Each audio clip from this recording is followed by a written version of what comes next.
guys. We're starting off the morning this morning, getting some gas.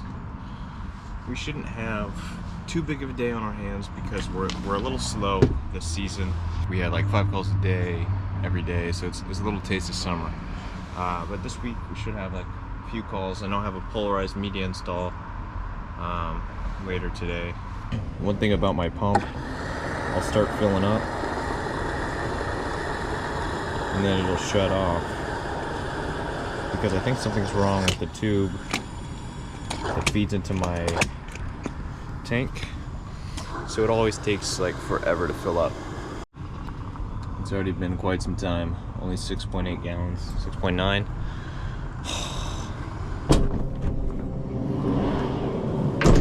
Alright fellas, we've arrived. Grabbing my whoa, pack there. The truck's a little dirty. This is just the stuff that's been spilled over the years, but it's now time for our first call. So yes, cannot forget the shoe covers.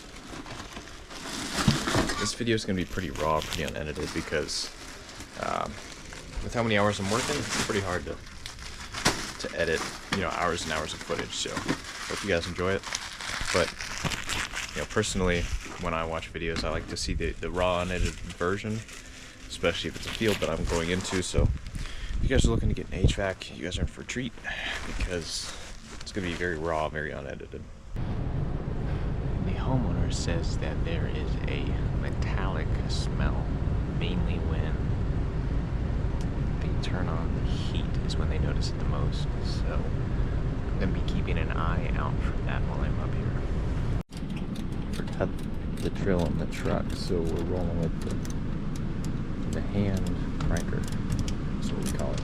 It's the hand cranker. Definitely not as efficient as a drill, but that's a very long screw. It is efficient at not stripping the screws. So let's get this door off. Alright, next we're going to be taking out blower motor amperage. So we're going to do it on the white wire, since this is our neutral. It's going to be 1.74. Now we've got to keep in mind that this is with the door open. This does not look like a variable speed. It does have different speeds, but it is not a variable speed, in the sense that it does not change the speed based off of the demand. So something to keep in mind. Alright, so now we're going to cut power. Now that we've checked our amperage, cut power to the unit. It's going to be here at the disconnect.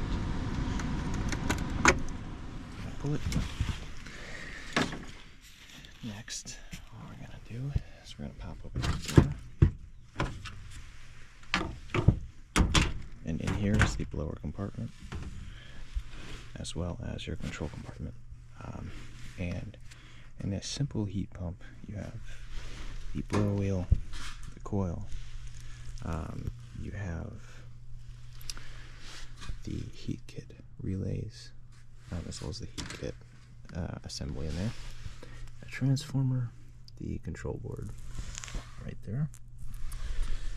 It's pretty simple, standard heat pump. So what we're going to do now, I'm going to take a look at this blower in here, see how clean or dirty it is. Alright, blower looks nice and clean, actually. It's a fairly new unit, so I'm not expecting it to be dirty. That's pretty much our inspection for the cooling side of a heat pump. So we check temperature drop, which I do kind of towards the end. We check the blower wheel to make sure it's clean. We check the evaporator coil to make sure it's also clean. Now this is the opposite side that we want to take a look at, but most of the time there's not easy access, so we just kind of take a look at it from here. That is condensation, that's not dirt. The drain pan's also not that dirty, but could definitely use improved filtration. The homeowner mentioned that they have allergies, a lot of allergies, so that's something we're going to be recommending. But now we're on to the outdoor unit where we essentially do a lot of the same things. One other thing we check for while we're in the indoor unit, we check for the drain line. We want to make sure the drain line is clear. There's no issues with it. Make sure it's at the proper pitch. Take a look in there. Make sure it's not crazy dirty. So I don't see much of a problem there. That's just the door panel. It actually looks like we're draining. Cool. I watched the water flow down the drain line this way. So this should be insulated, so we're going to fix that. Float switch works. Alright, we're going to go on our way to the outdoor unit. So first, we're going to check the compressor amperage. I'm going to take a picture so that we have something to show the homeowner, as well as on the company's end, we have proof that we took amperage and that it was all good. So I usually take it on the side of the capacitor going to the contactor. So that's going to be this wire going to the going to the capacitor, and this one goes actually to the compressor. There are not nice and clean wiring, no burns or nicks. A lot of the times it happens at the contactor or the capacitor. Alright, so I've just finished up the call, and I did not sell anything. I pretty much fumbled the bag, mainly because this homeowner had a lot of children that were screaming and crying, and she had a lot going on. She seemed very stressed, and we kind of weren't even able to sit down and talk. So it's kind of hard to do that when there's a lot of children. I'm not making excuses. I still could have made the sale, and I still could have pushed for it, but she said, you know, just leave it in an estimate and I'll talk to my husband about it, while kids were screaming and she was like stressed holding a dog. So it's like, I think one thing I could have done better is maybe setting an agenda towards the beginning, like towards the end of the call. Once I'm done with my inspection, we're going to sit down and we're going to talk over the things that I saw during my inspection. So that way she can kind of prepare for sitting down, like whether she has to have another kid watch the child. I don't know, but definitely could have done better. But also, that's a hard one. So I'm just now closing out the ticket, and then I'm going to be on my way to my next call. So, alright guys, we're on to our next call, and on this call we have a carrier unit, and as you can see, a lot of water, a lot of presence of water in the drain pan. It's actually kind of damp, but man, look at that rust. So this is a very old float switch that does in fact work. There's a really old version of the Easy Trap, which is just another water safety for our primary drain line. If it gets clogged, it'll shut the system off. This is if the pan gets to about there, it'll shut the system off. So it looks like we've had a lot of issues in the past. The blower just cut off due to my switch. So, alright, see, the blow reel is nice and clean. The evaporator coil, there's a little bit of corrosion, a little bit of rust. We already mentioned the drain pan has a bit of rust. I already mentioned our Easy Trap. Float switch. No burns, nicks, or frays on any of the wiring.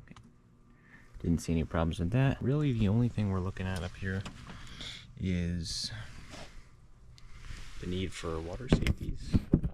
The system could use and extra water safety, because it seems like this drain line is very prone to clogages due to all the rust we see. So that's my only recommendation so far. Now we're going to get this unit buttoned up. We're going to move on to the outdoor unit.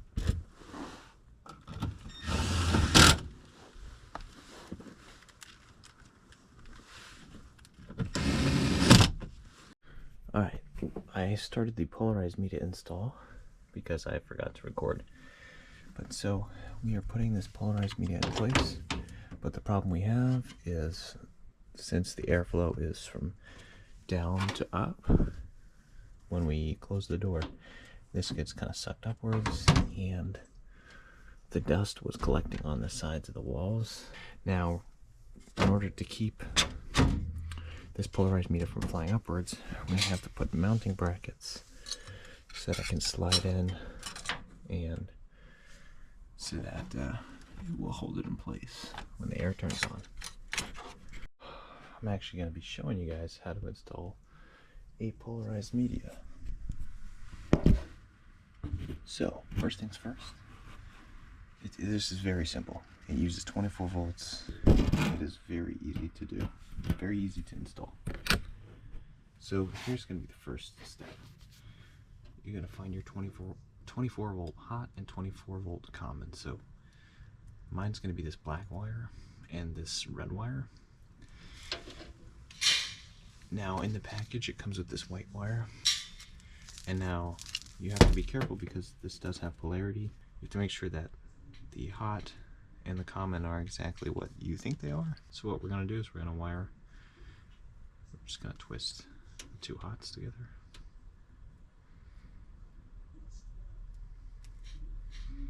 And what we're going to do is we're going to wire the two commons together, which in my case, my common is red. Normally it's going to be blue, maybe black.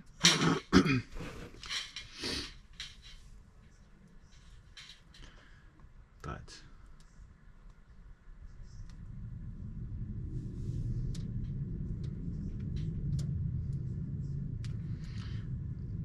typically you could wire nut them, but since mine, it goes right into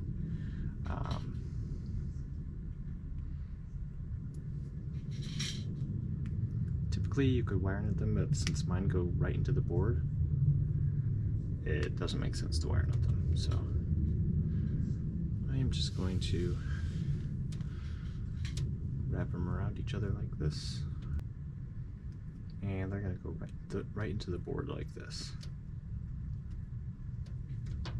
So I'm going to set those there.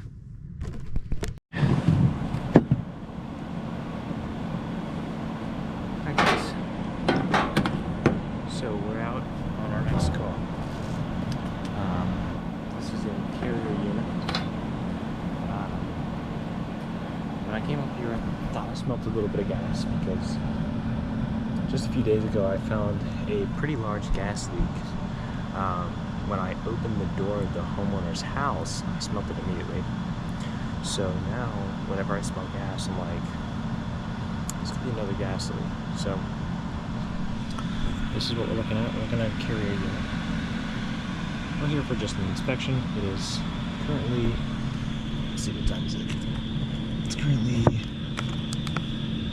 6:35 p.m. We're still at work. Stopped for a quick dinner.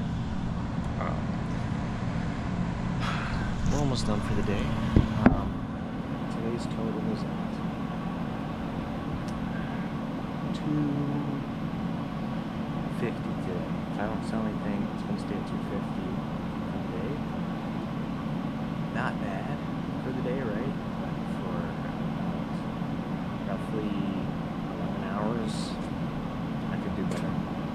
My goal is $400 a day, which equals $2,000 a week, $104,000 a year. That is my goal, and we're most definitely gonna hit it. Alright, So the first thing that we're going to be doing is we're going to be checking the blower motor amperage. So what's really cool on gas furnaces, instead of going inside here, instead of going inside the blower compartment, you can actually take the blower amperage on the incoming voltage lines. So the voltage coming into the unit here, you can actually take the voltage on our neutral wire. Now, something I always do is I take off the door tape that's left on the units, because